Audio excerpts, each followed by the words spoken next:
Blood painted the sky crimson as Wyatt Prescott stared at the empty chair across from him, the shadows of dusk falling over his weathered face like a mourning veil. The supper table, once alive with laughter and love, now stood as a silent reminder of all he had lost. Martha had been gone for nearly 18 months now, taken by a fever that swept through Silver Creek like a wildfire in the summer of 1872, leaving nothing but ashes in its wake.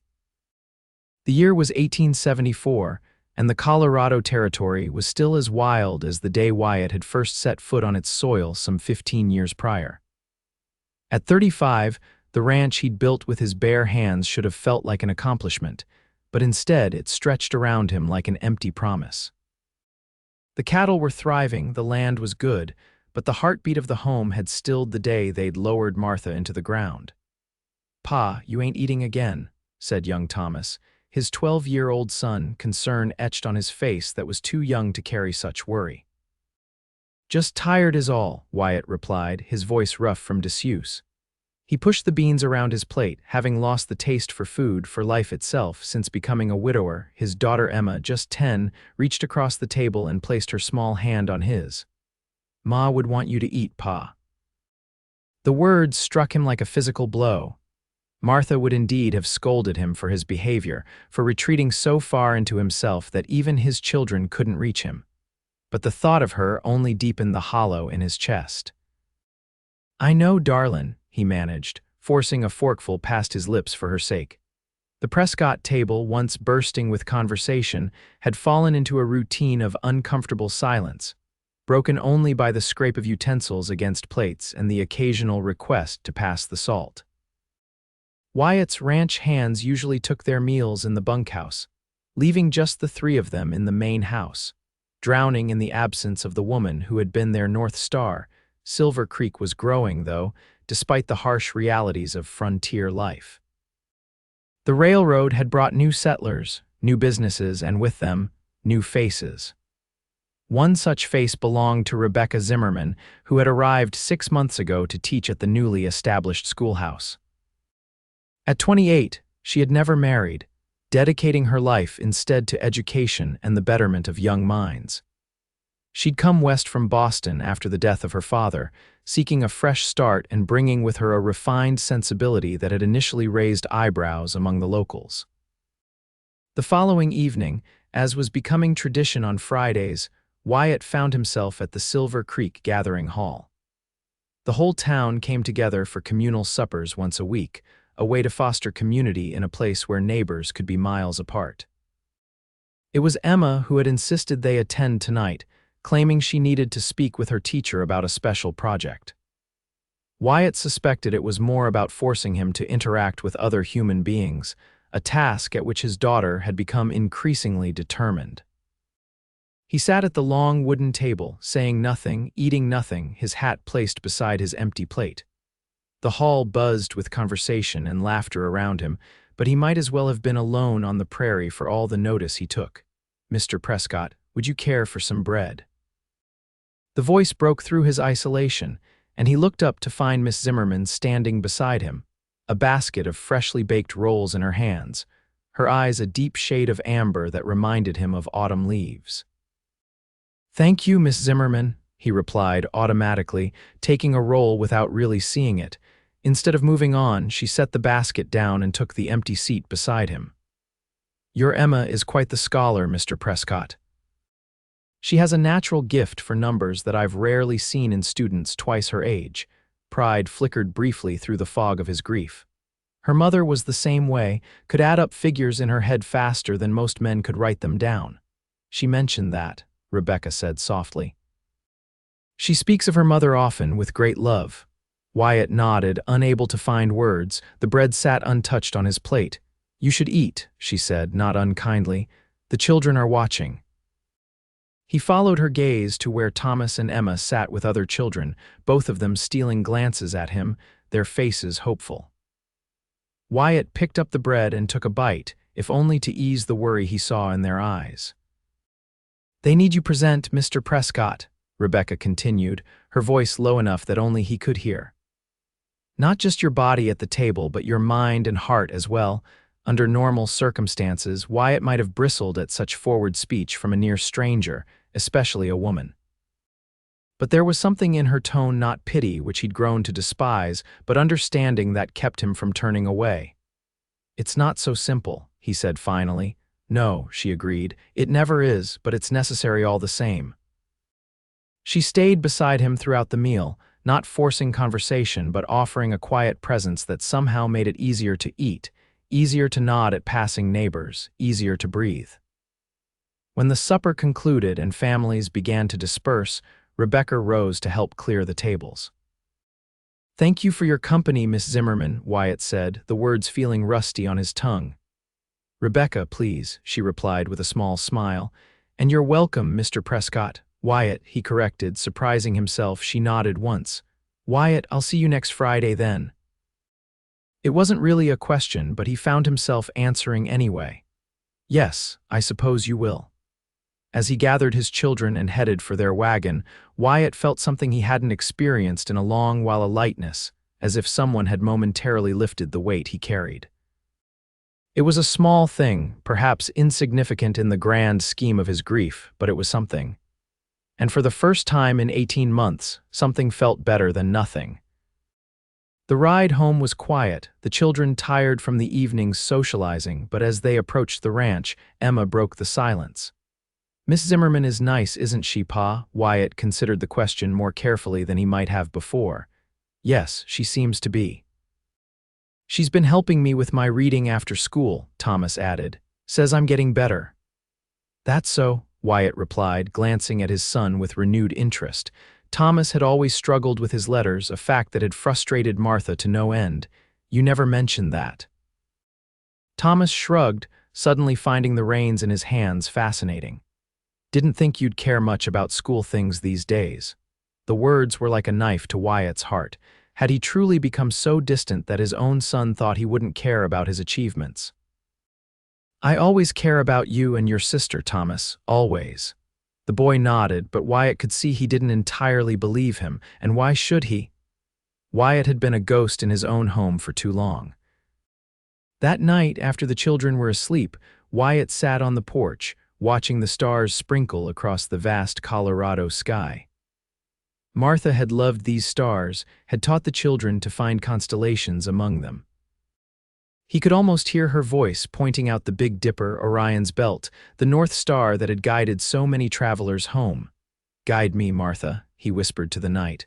"I'm lost without you." But the stars remained silent, and the only answer came from within himself, a quiet resolution to try, for the sake of their children, to find his way back to the land of the living. The following Friday arrived with unexpected anticipation. Wyatt found himself checking the time more often than usual, ensuring the day's ranch work would be completed with enough margin to clean up properly before the community supper.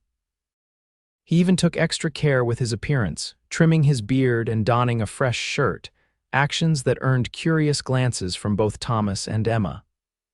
"You look nice, Pa," Emma said as they climbed into the wagon, her tone suggesting this was a noteworthy development. "Just being respectful," Wyatt muttered, feeling oddly self-conscious under his daughter's scrutiny. The gathering hall was already bustling when they arrived. Wyatt nodded to several neighbors as they made their way inside, his eyes unconsciously scanning the room until they landed on Rebecca. She was helping to arrange food on the serving table, her dark hair neatly pinned at the nape of her neck, a few stubborn strands escaping to frame her face. She looked up as if sensing his gaze and offered a warm smile that caused an unexpected flutter in his chest.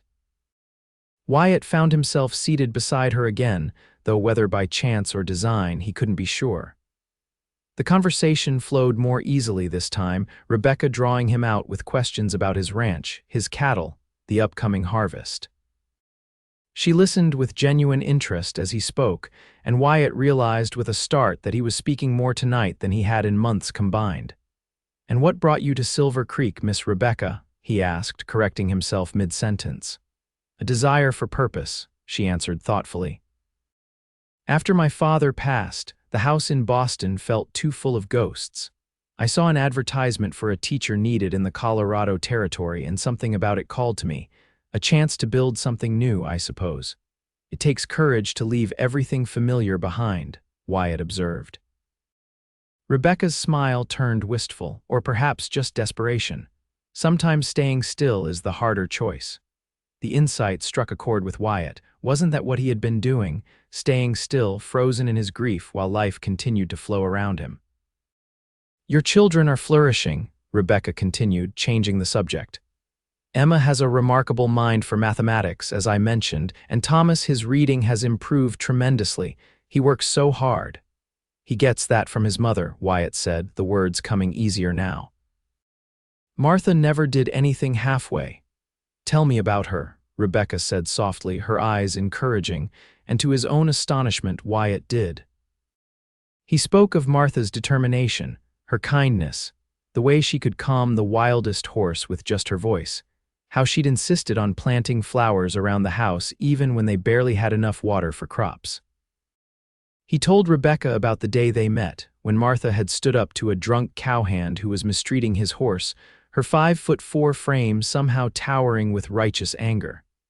She sounds remarkable, Rebecca said when he finally fell silent.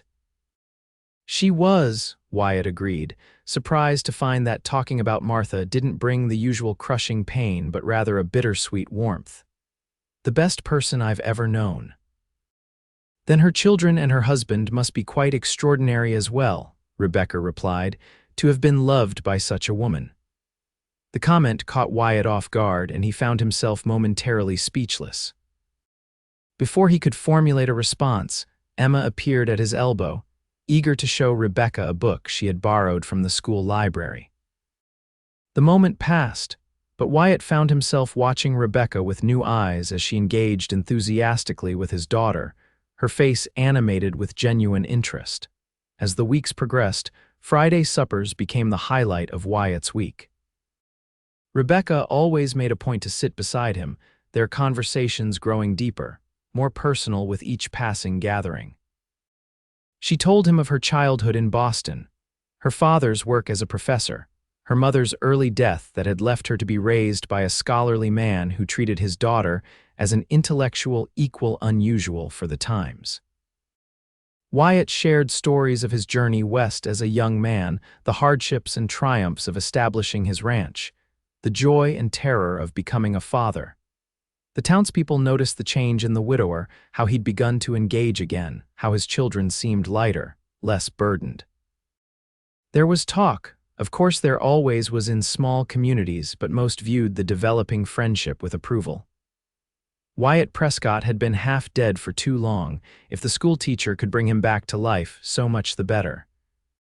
It was early October when Rebecca first visited the Prescott ranch. Emma had invited her for Sunday dinner, an invitation issued with such hopeful eyes that Rebecca couldn't possibly refuse, nor did she want to. Wyatt had spent the morning in an uncharacteristic state of nervous energy, checking and rechecking that the house was presentable, that the meal being prepared was worthy of a guest. "Pa, she's just Miss Zimmerman," Thomas said with the exasperated tone of a child who understands more than his parent realizes. "She's seen worse than our house, I reckon." "That doesn't mean we shouldn't make an effort," Wyatt replied, straightening a picture frame for the third time. Rebecca arrived promptly at noon, bringing with her an apple pie that filled the house with a scent that made Wyatt's mouth water. She wore a simple blue dress, her hair partially down in a style that softened her features, making her look younger, less the stern schoolteacher and more the vibrant woman he'd come to know through their conversations. "Your home is lovely," she said as Emma eagerly gave her a tour, her eyes taking in the personal touches that Martha had added over the years, the hand-stitched curtains, the carefully preserved wildflowers in frames on the wall, the collection of polished stones arranged on the mantelpiece. "It was Martha's doing," Wyatt explained, feeling the need to give credit where it was due. "She believed a house needed a woman's touch to become a home." Rebecca nodded, running her fingers lightly over a quilt draped across the back of a chair. She was right. There's love in every corner here. The observation was so accurate. so perceptive of the essence of what Martha had created that Wyatt felt a surge of emotion he couldn't quite name. It wasn't grief, not exactly, but a profound gratitude that someone else could see and appreciate the legacy his wife had left behind. Dinner was a lively affair, with Thomas and Emma eager to share stories and show Rebecca their prized possessions. Wyatt watched, somewhat amazed, as Rebecca engaged with his children with authentic interest, asking questions that showed she'd been paying attention to their individual personalities and passions during school hours. After the meal, while the children cleared the dishes as was their chore, Rebecca and Wyatt stepped onto the porch to enjoy the crisp autumn air. The ranch spread out before them, the mountains a purple silhouette against the horizon, the late afternoon sun casting a golden glow over the land. "It's breathtaking," Rebecca said, her eyes sweeping the vista. "No wonder you never considered leaving, even after Martha died," Wyatt finished for her, finding it easier now to say the words aloud. "No, this land is in our blood now, hers too, in a way." "She's buried under that elm tree," he added, pointing to a solitary tree on a gentle rise not far from the house. "She always said it was the prettiest spot on the whole ranch." Rebecca's eyes followed his gesture, lingering on the tree with respect. She chose well. "It catches the last light of day." They stood in comfortable silence for a moment, watching as the sun inched closer to the mountain peaks. "I want to thank you," Wyatt said finally, turning to face her. "For what?" Rebecca asked, genuine puzzlement in her expression. "For seeing me," he replied simply, "when I was invisible to myself." Rebecca's eyes softened, and she reached out to touch his arm briefly, a gesture of understanding that conveyed more than words could. "We all need someone to see us, Wyatt, especially when we're lost." The moment stretched between them, charged with something unspoken but increasingly undeniable. It was Emma's voice, calling from inside about helping with the pie, that broke the spell, but as they turned to go back inside, Wyatt knew that something had shifted, something important. As Rebecca prepared to leave later that afternoon, Wyatt found himself reluctant to see her go. "Would you? That is, perhaps you might like to come for dinner again sometime?" he asked, the words awkward on his tongue, unused as he was to extending social invitations. Rebecca's smile was like sunrise. "I would like that very much, Wyatt, thank you." As he watched her carriage disappear down the road, Wyatt stood at the gate longer than necessary, a strange lightness in his chest that he eventually recognized as hope, a feeling he'd thought buried alongside Martha. That night, as he checked on his sleeping children, Wyatt paused at the small table between their beds where a photograph of Martha sat in a simple frame. He touched the image gently, tracing her smile with his fingertip. "The children are doing well," he whispered to her image. "I'm trying to do right by them, just as we promised." He hesitated, then added, "I think you would like Rebecca. She sees the good in people, like you always did." For the first time since Martha's death, speaking to her memory didn't feel like reopening a wound. Instead, it felt like continuing a conversation with someone who would always be part of him, even if she was no longer physically present. It was a small step, but a significant one. The weeks turned colder as November settled over Silver Creek, bringing with it the first dusting of snow and the promise of a harsh winter ahead.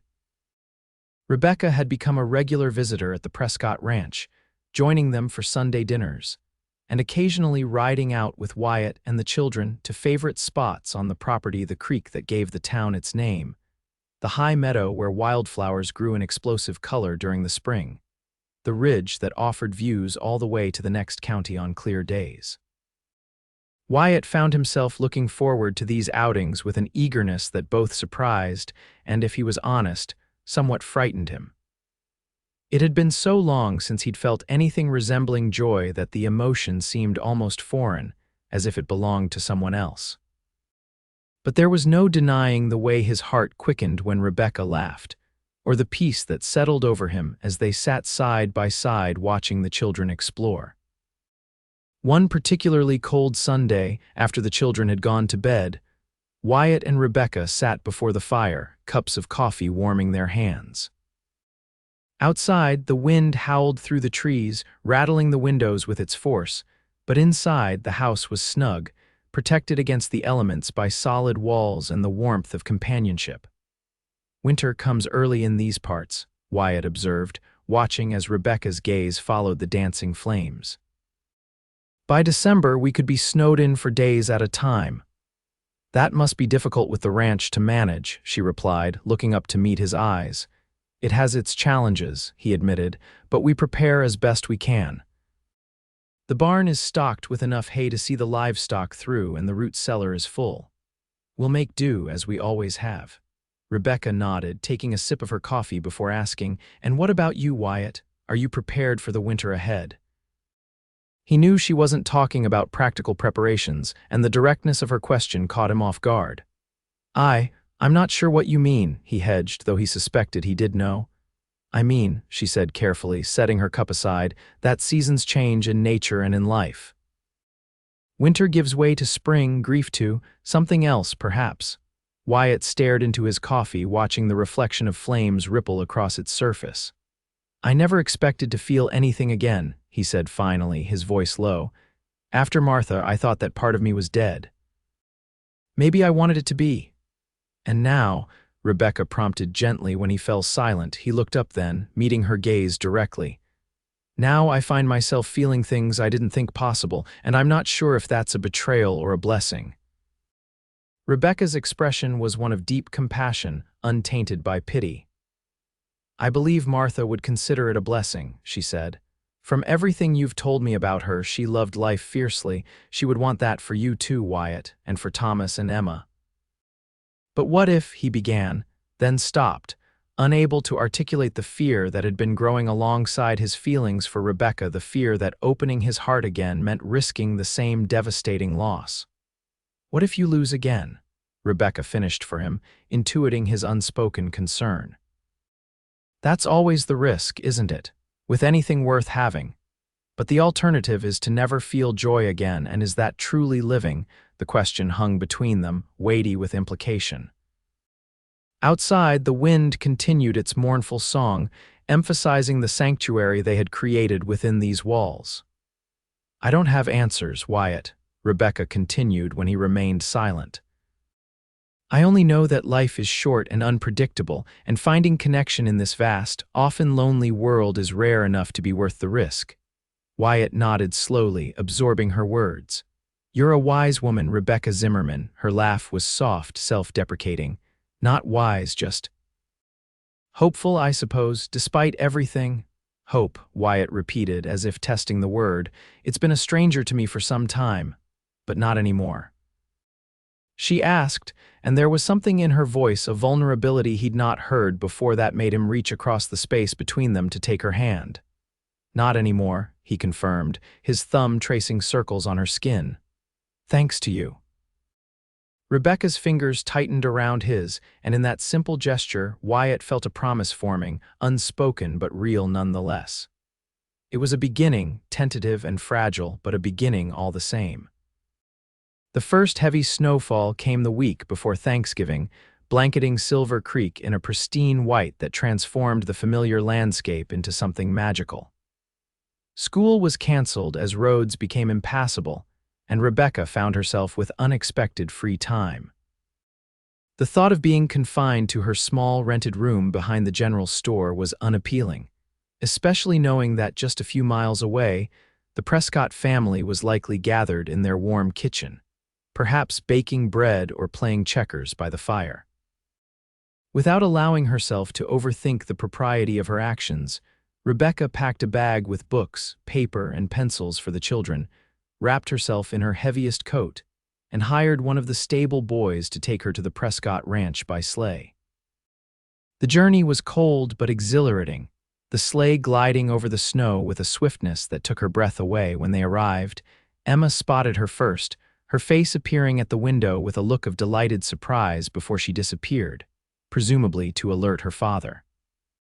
Moments later, Wyatt himself was at the door, his expression a mix of concern and undeniable pleasure. "Rebecca, what on earth are you doing out in this weather?" he exclaimed, helping her up the steps and into the warmth of the house.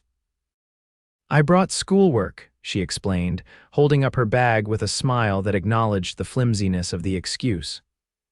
"I thought since the children couldn't come to school, perhaps school could come to them." Wyatt's eyes crinkled at the corners, and Rebecca was struck again by how handsome he was when he truly smiled, something that was happening with increasing frequency these days. "Well, I'm sure they'll be thrilled," he said, his tone suggesting he knew perfectly well that education wasn't her only motivation for braving the snow. The stable boy was invited in for a hot meal before his return journey, and soon Rebecca found herself enveloped in the comfortable chaos of the Prescott household. Thomas was eager to show her the wooden horse he'd been carving under his father's guidance. While Emma chattered about the quilt, she was helping to piece together for the new baby expected at the neighboring ranch in spring. After lunch, Rebecca did indeed conduct an impromptu lesson, having the children read aloud from one of the books she'd brought and work through some arithmetic problems. Wyatt sat at the table with them, ostensibly mending a bridle but mostly watching the interaction with an expression that made Rebecca's cheeks warm whenever she caught his eye. As afternoon faded toward evening, the wind picked up again, howling around the eaves of the house with increasing ferocity. Wyatt peered out the window, his brow furrowing with concern. "It's turning into a proper blizzard," he observed. "I don't think it would be safe for anyone to try to get back to town tonight." Rebecca felt a flutter of something, anxiety mixed with anticipation at the implication. "Oh, I wouldn't want to impose nonsense," Wyatt cut her off gently. "We have plenty of room." "You can take Martha's sewing room. There's a dabed in there that's comfortable enough." The mention of Martha's room gave Rebecca pause. It was one thing to visit the ranch, to spend time with the family, but to stay overnight, to sleep in a space that had been so intimately Martha's, felt like crossing a boundary she wasn't sure she had the right to cross. Wyatt seemed to sense her hesitation. "Unless you'd prefer Emma's room." She could bunk with Thomas for the night. No, Rebecca said quickly. "The sewing room will be fine. I don't want to intrude on sacred spaces." Wyatt's expression softened with understanding. "You're not intruding, Rebecca. I wouldn't have offered if I felt that way." "Besides," he added with a small smile, "Martha would be the first to insist that a guest shouldn't be put out." Reassured, Rebecca nodded. "Then I accept and thank you, though I'm afraid I don't have any night things with me." "Emma can lend you a nightgown, and I'm sure we can find a spare toothbrush somewhere," Wyatt replied, the practicality of ranch life asserting itself. "We'll make do," and they did. That evening became one of the most memorable of Rebecca's life, filled with simple pleasures, a hearty stew that they all helped prepare, a rowdy game of charades that had Thomas rolling on the floor with laughter, stories shared around the fire as the storm raged outside, transforming their shelter into an island of warmth and connection in a sea of white. When it was time for the children to go to bed, they each hugged Rebecca goodnight as naturally as if she'd always been part of their evening routine. The easy affection brought a lump to her throat. These children who had lost so much were still so open to giving and receiving love. It humbled her and strengthened her resolve to be worthy of their trust. After they'd gone upstairs, Wyatt showed Rebecca to the sewing room, a small but cozy space with a window that looked out over what would be the garden in spring. Martha's presence was evident in the carefully organized sewing basket, the colorful scraps of fabric neatly folded in a trunk, the half-finished sampler still stretched on an embroidery hoop. "She was making this for Emma's birthday," Wyatt said, noticing Rebecca's gaze on the sampler. "I should have put it away, I suppose, but somehow it felt wrong to disturb her things." "It's beautiful," Rebecca said, admiring the intricate stitches that formed a scene of wildflowers and a small log cabin. "Emma would treasure it, finished or not." Wyatt nodded thoughtfully. "Perhaps you're right. Maybe it's time to let some of these things find their purpose, rather than keeping them frozen in time." There was more behind his words than just the sampler, and they both knew it. Rebecca turned to face him fully, aware that they were alone for the first time since her arrival, standing close in the small room with the wind and snow creating a private world outside the window. Wyatt, she began, not entirely sure what she wanted to say, but feeling that something needed to be acknowledged between them. I know, he said quietly, saving her from having to find the words. This is unexpected for both of us, I think. But Rebecca, he stepped closer, close enough that she could feel the warmth radiating from him. I don't want to let fear keep me from living anymore. You've helped me see that. Rebecca's heart was pounding so loudly she was certain he must hear it. And what does living look like to you now, Wyatt? His eyes, blue as a summer sky, held her steadily. It looks like taking chances, like allowing myself to feel again, even when it's terrifying, like acknowledging that what's growing between us is something I want to explore if you're willing. The directness of his statement took her breath away. This was not a man given to flowery declarations or exaggerated sentiment. His words carried the weight of careful consideration and absolute sincerity. I'm willing, she whispered, the simple phrase carrying all her own hopes and fears. More than willing. Wyatt's smile was slow, transforming his face from its usual seriousness to something radiant with joy. He reached up to touch her cheek, his calloused palm gentle against her skin. Then we'll take it one day at a time, see where this path leads us. Rebecca leaned into his touch, her eyes closing briefly at the tenderness of the gesture. When she opened them again, Wyatt was looking at her with such warmth that it nearly overwhelmed her. May I? He asked, his gaze dropping briefly to her lips.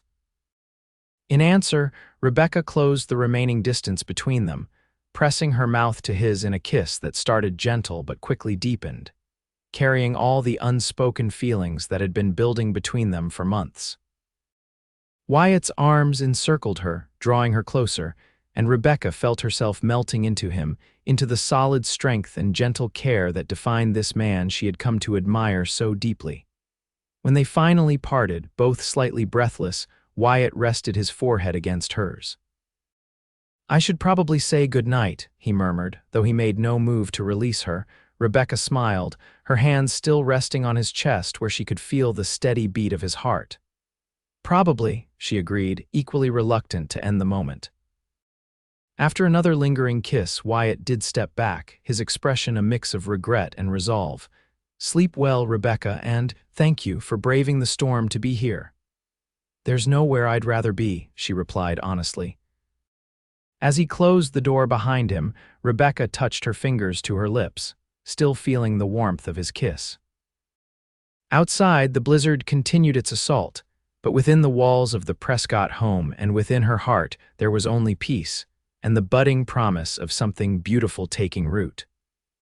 The blizzard kept Rebecca at the Prescott ranch for 3 days, days that passed in a haze of domestic contentment that felt both novel and strangely familiar, as if she had found a place she was always meant to occupy. She helped with chores, continued impromptu lessons with the children, and spent evenings by the fire with Wyatt, talking late into the night after Thomas and Emma were asleep. They spoke of dreams and fears, shared stories from their pasts, and cautiously, tenderly, began to imagine a future that might include them both. When the snow finally stopped and the roads were cleared enough for travel, Rebecca returned to town with reluctance, though she knew her absence had likely already sparked gossip. Silver Creek was a close-knit community, and while most would understand the practicalities of being snowbound, 3 days was long enough to raise eyebrows. People will talk, she said to Wyatt as he helped her into the sleigh that would take her back to town. Let them, he replied with a shrug that suggested the opinion of others ranked low on his list of concerns. We've done nothing wrong. I know that, but as the school teacher, you have a responsibility to uphold certain standards. I understand, Wyatt finished for her, his expression serious. But Rebecca, I hope you know that my intentions toward you are honorable. I'm not looking for a dalliance. The formal phrasing made her smile despite her concerns. Nor am I, Wyatt, but these things take time, especially when children are involved. He nodded, glancing back at the house where Thomas and Emma were watching from the window. They've grown fond of you, we all have. The simple statement warmed her from within, chasing away the chill of the winter air. And I of all of you, I'll see you at church on Sunday. "We'll be there," he promised, then leaned in to place a quick kiss on her cheek, propriety be damned. "Safe journey, Rebecca." As the sleigh pulled away, Rebecca looked back to see Wyatt standing at the gate, his tall figure stark against the snow-covered landscape, watching until she was out of sight. It struck her then, with a clarity that took her breath away, that she was falling in love with this quiet, steadfast man and his two remarkable children. The realization should have frightened her love was a risky proposition in the best of circumstances, and theirs was complicated by grief, by the ghost of a beloved wife and mother, by the practicalities of life in a small frontier town. But instead of fear, Rebecca felt only certainty, as if all the roads of her life had been leading to this moment, this family, this love unfolding like a flower reaching for the sun after a long, dark winter. The weeks leading up to Christmas were busy ones in Silver Creek. The school put on a pageant, with Emma playing an angel and Thomas reluctantly participating as a shepherd, only because Miss Zimmerman asked me to, Pa. The general store displayed toys and candies brought in specially for the holiday, tempting the children who pressed their noses against the glass. The church was decorated with pine boughs and red ribbons, filling the simple wooden structure with the scent of forest and festivity. Rebecca found herself caught up in the preparations, helping with the pageant, baking cookies for the church social, and still finding time to visit the Prescott Ranch whenever possible. Wyatt, too, made efforts to come to town more frequently, often bringing Thomas and Emma to visit Rebecca at her small quarters behind the general store, where they would drink hot chocolate and string popcorn for garlands while Wyatt watched with a contentment that was becoming more habitual than exceptional. It was during one such visit, just a week before Christmas, that Emma asked the question that had clearly been on her mind for some time. "Miss Zimmerman," she began, her small fingers working deftly to thread cranberries onto a string, "do you have family coming for Christmas?" Rebecca shook her head, smiling at the girl. "No, Emma, my family is all back east. My father passed away, as you know, and my mother has been gone since I was young. I have an aunt in Philadelphia, but we've never been particularly close." Emma exchanged a look with Thomas that suggested some pre-arranged discussion. "So you'll be all alone for Christmas?"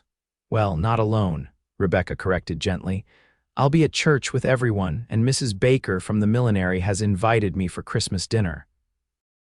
Emma's face fell slightly and she looked to her father, who had been listening to the exchange with a thoughtful expression. "Pa," she prompted. Wyatt cleared his throat, setting aside the newspaper he'd been pretending to read. "Emma and Thomas have a proposition, Rebecca, though they were supposed to let me be the one to present it." Emma had the grace to look slightly abashed, but Thomas just shrugged, clearly believing his sister had simply expedited matters. That is, the children and I would be honored if you would consider spending Christmas with us at the ranch," Wyatt continued, his tone formal but his eyes warm. "We usually have a quiet day, just the three of us, but this year we thought it might be nice to expand our celebration." The invitation touched Rebecca deeply, not just for what it was on the surface, but for what it represented inclusion in their most intimate family gathering, a place at their table on a day traditionally reserved for closest kin. "I would love that," she replied simply, her voice thick with emotion. Emma beamed, bouncing slightly in her seat. "We can show you how we do Christmas, with stockings by the fire and Pa reading the story from the Bible, and we always have cinnamon rolls for breakfast and presents," Thomas interjected, practical as always.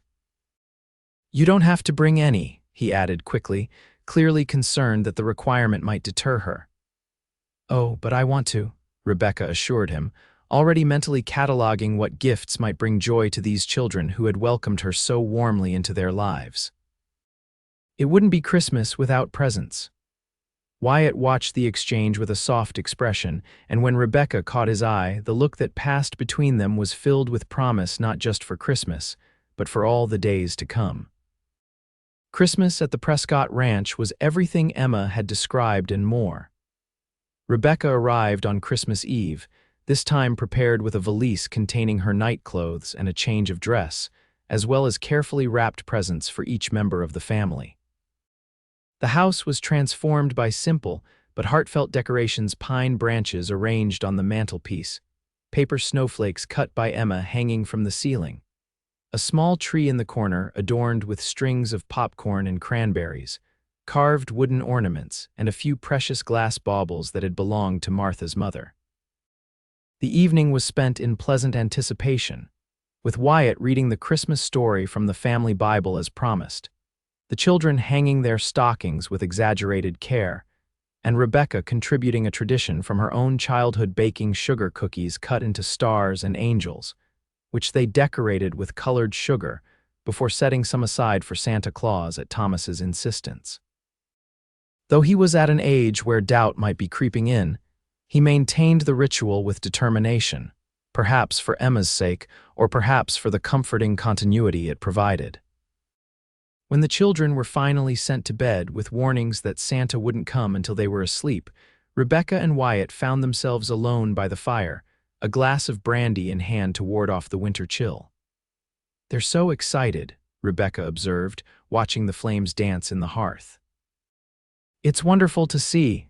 Last Christmas was difficult," Wyatt admitted, his expression pensive. "We went through the motions, but the heart wasn't in it. This year feels different." Rebecca understood what he wasn't saying explicitly, that her presence had helped restore some of the joy that had been missing. "I'm glad," she said simply. "They deserve all the happiness in the world, those two." "As do you," Wyatt replied, reaching over to take her hand. "Rebecca, having you here, seeing you with the children, it feels right," she suggested when he seemed to struggle for the word. His smile was immediate, relieved. "Yes, right. As if the pieces are falling into place after being scattered for so long." Rebecca squeezed his hand, her heart full. "I feel it too, Wyatt. Being here with all of you, it's like coming home." The admission was significant, and they both knew it. Home wasn't just a place, it was belonging, security, love. Wyatt set his glass aside and turned to face her more fully. "I've been thinking about what that means, coming home, about what I want for the future, my future, the children's future." Rebecca felt her pulse quicken at the serious turn in his tone. "And what have you concluded?" "That life is too short and too precious to waste in hesitation when you know what you want," he said firmly. "And I know what I want, Rebecca. I want you in our lives, not just as a visitor, not just as a friend, but as a permanent part of this family." Rebecca's breath caught in her throat as Wyatt reached into his pocket and withdrew a small box. He opened it to reveal a ring, a simple gold band set with a modest diamond that caught the firelight and reflected it back in tiny rainbows. "It was my mother's," Wyatt explained, his voice husky with emotion. "I had it sized for you in Denver last month when I took that trip for supplies." "Last month," Rebecca repeated, surprised. "You've been planning this for that long?" Wyatt's smile was slightly sheepish. "I've been carrying this ring around for weeks, waiting for the right moment. But then I realized there's no perfect moment, just the perfect person. And that's you, Rebecca. You've brought light back into this house, into our lives. You've helped me remember how to live, not just exist. I love you, and I want to spend the rest of my days showing you just how much, if you'll let me." Tears filled Rebecca's eyes, blurring her vision but not enough to dim the love she saw reflected in Wyatt's face. "Are you asking me to marry you, Wyatt Prescott?" "I am," he confirmed, his own eyes suspiciously bright. "Will you, Rebecca Zimmerman, will you marry me, be a mother to my children, a partner in all things?" "Yes," she whispered, the single word carrying all the certainty, all the love, all the hope that had been growing in her heart since that first Friday when she'd passed him bread and chosen to stay by his side. "Yes, I will marry you." Wyatt slipped the ring onto her finger, and then they were in each other's arms, the kiss they shared sealing the promise between them. It was a promise of love, of family, of a future built together, stone by stone, day by day. When they finally parted, Wyatt rested his forehead against hers, his hands cradling her face as if she were something infinitely precious. "Merry Christmas, Rebecca." "Merry Christmas, my love," she replied, the endearment new on her tongue but feeling absolutely right. They stayed by the fire a while longer, talking softly about practical matters, when they might marry, spring, They decided when the wildflowers were in bloom, where they would live.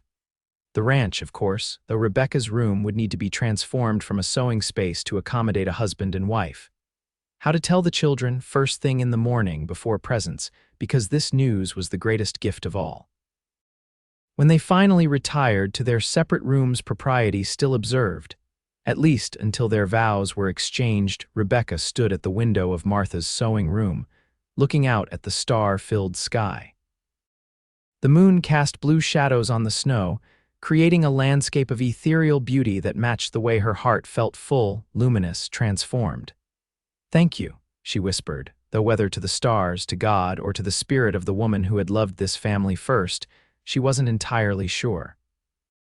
Perhaps to all three, for the various paths that had led her here to this moment, to this love that felt like both miracle and destiny. Christmas morning dawned clear and cold, with sunlight streaming through frosted windows and the promise of joy hanging in the air like the scent of the cinnamon rolls baking in the oven. Rebecca woke early, too excited to sleep, and found Wyatt already in the kitchen, stoking the fire and preparing coffee. "Merry Christmas," he greeted her, his smile widening at the sight of her. "Did you sleep well?" "Like a child on Christmas Eve," she replied with a laugh, holding up her hand where his mother's ring glinted in the morning light. "I kept waking up to make sure it wasn't a dream." Wyatt crossed the room to kiss her, a brief but tender gesture that spoke of a lifetime of such moments to come. "Not a dream, though I had plenty of those about you before I found the courage to speak my heart." The sound of footsteps thundering down the stairs interrupted any further conversation as Thomas and Emma burst into the kitchen, their faces alight with Christmas excitement. "Is it time for presents?" Emma asked, practically vibrating with anticipation. "Not quite yet," Wyatt replied, exchanging a meaningful glance with Rebecca. "First, Miss Zimmerman and I have something to tell you." The children looked between them, curiosity momentarily overriding their eagerness for gifts.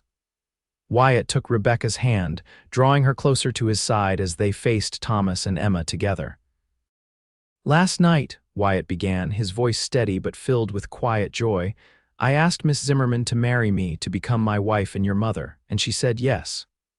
There was a moment of stunned silence, and Rebecca felt a flicker of anxiety. What if the children weren't ready? What if, despite their apparent fondness for her, they weren't prepared to accept her in such a permanent role in their lives? But then Emma let out a squeal of delight and launched herself at Rebecca, wrapping her arms around her waist in a fierce hug. "Really? You're going to be our mother?" "For real?" Rebecca returned the embrace, her eyes meeting Thomas's over Emma's head. The boy stood still, his expression more measured, processing the news with the careful consideration that was so characteristic of him. "If that's all right with you both," Rebecca said softly, addressing Thomas directly, "I would never try to replace your mother, but I would be honored to care for you, to love you as my own." Thomas nodded slowly, then with increasing certainty. "Pa's been happier since you came around," he observed, his practical nature asserting itself. "And you helped me with my reading. I think Ma would say it's a good thing." The mention of Martha from her son's lips brought tears to Wyatt's eyes, and he placed a hand on Thomas's shoulder, squeezing gently. "I think she would too, son." Thomas stepped forward then, offering his hand to Rebecca in a gesture so adult, so earnest, that it nearly broke her heart. "Welcome to the family, Miss Zimmerman, I mean." He paused, considering, what should we call you now? It was a question Rebecca hadn't fully considered. "Well, I'll still be Miss Zimmerman at school, at least until the wedding, but here at home, perhaps, Rebecca would be all right." "And after the wedding, whatever feels comfortable to you." "Rebecca," Emma tried out the name, nodding with approval. "I like it, it's pretty like you." The simple compliment touched Rebecca deeply, and she had to blink back tears. "Thank you, Emma, that's very kind." "Does this mean you'll live here with us?" Thomas asked, practical as always. "You won't go back to town except for school?" "That's right," Wyatt confirmed. "After the wedding in spring, Rebecca will move here permanently. We'll be a family altogether." "A real family again," Emma said softly, and there was such hope, Such innocent joy in her voice that Rebecca felt her heart expand with love for this child who had endured so much loss yet remained so open to love. Yes, a real family, she agreed, including all of them in her gaze. Different from before, but no less real, no less filled with love. The solemnity of the moment was broken by Thomas, who had apparently reached his limit for emotional conversation. "So now can we open presents?" he asked, drawing laughter from the adults. "Yes, now we can open presents," Wyatt confirmed, ruffling his son's hair affectionately. The rest of Christmas Day passed in a blur of joy, presents exchanged, meals shared, stories told, and plans made for the future. Rebecca gave Thomas a set of carved wooden animals and Emma a porcelain doll with real hair that could be styled, while Wyatt presented Rebecca with a beautiful leather-bound journal, the cover embossed with her initials. "For your thoughts," he explained, "which I hope will always include us." As evening fell and the children played with their new toys by the fire, Wyatt and Rebecca stood at the window, watching as fresh snow began to fall, adding another layer of white to the pristine landscape. "Are you happy, truly?" Wyatt asked, his arm around her waist, drawing her close. Rebecca looked up at him, at the face that had become so dear to her in such a relatively short time, and felt a certainty that transcended all doubt. "Completely," she assured him. "This is where I belong, Wyatt, with you, with Thomas and Emma. This is home." Wyatt's kiss was gentle, a promise sealed without words. As they turned back to watch the children, Rebecca felt a sense of rightness, of completion, that she had never expected to find when she'd first stepped off the stagecoach in Silver Creek. Life had brought her through loss and loneliness to this moment, this family, this love that felt both brand new and as ancient as the mountains surrounding them.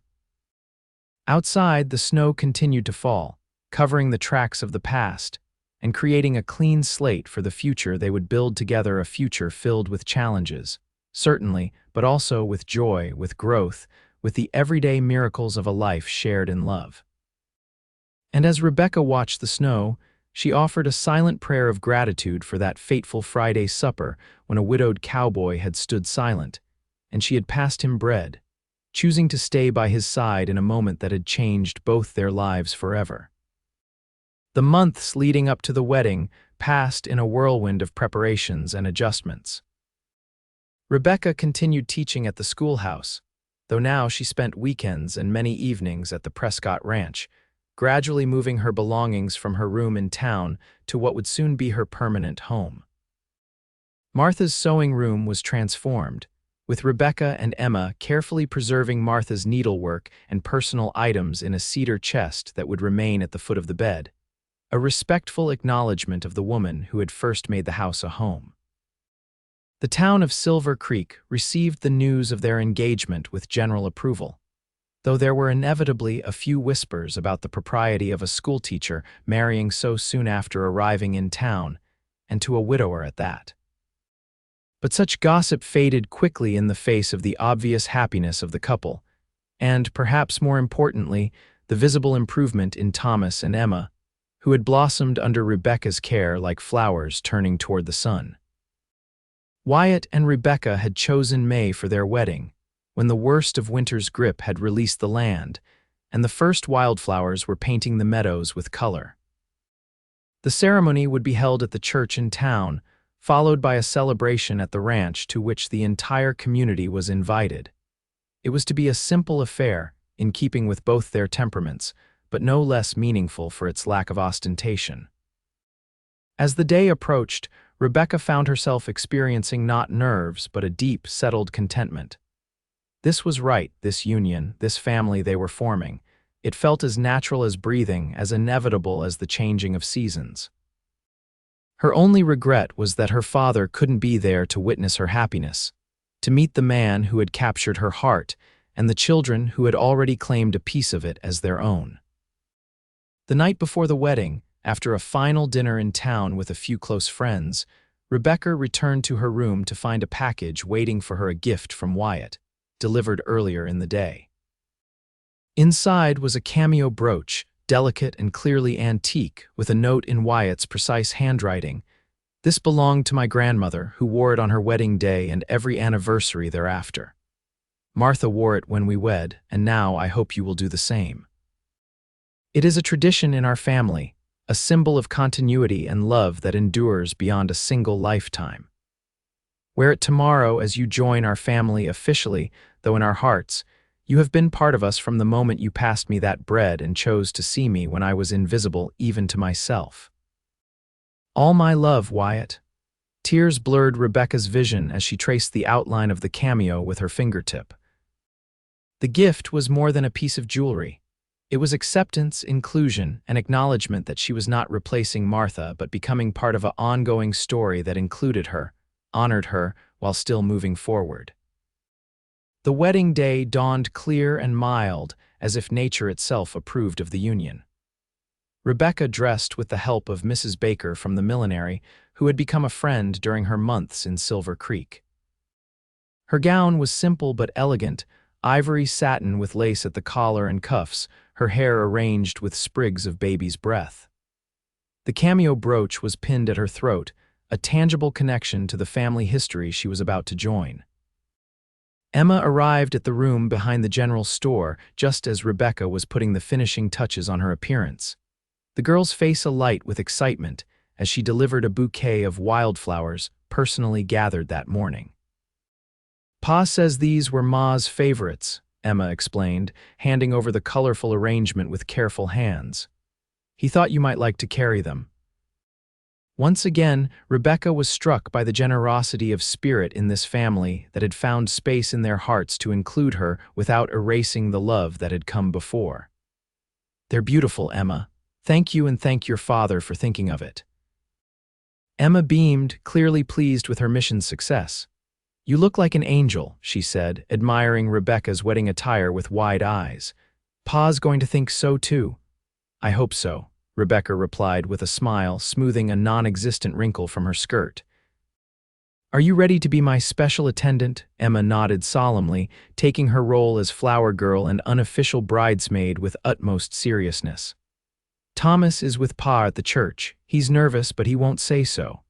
Your father nervous? Rebecca asked, surprised. Wyatt Prescott was many things thoughtful, reserved, steady but nervous was not a quality she associated with him.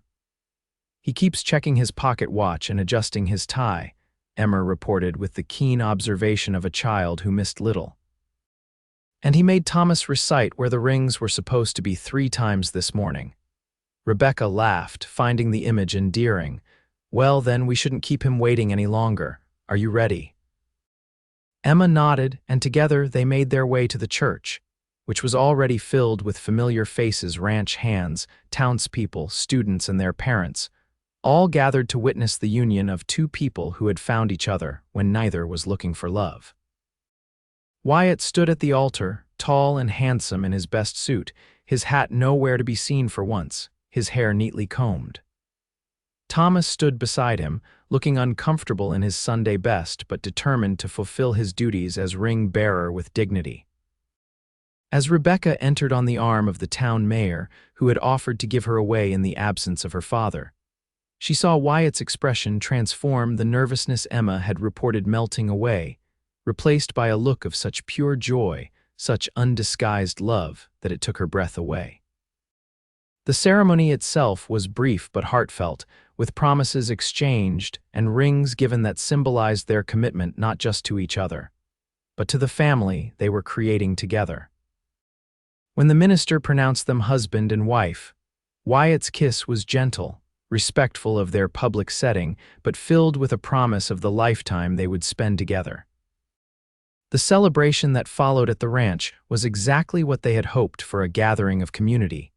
Food and music shared under the open sky, children playing games in the yard while adults talked and laughed and offered their good wishes to the newlyweds.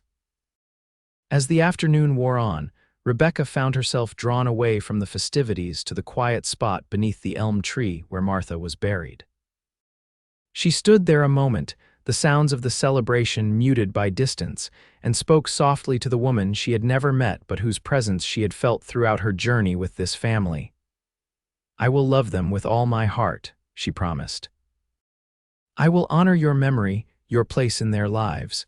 and I will try every day to be worthy of the legacy of love you left behind."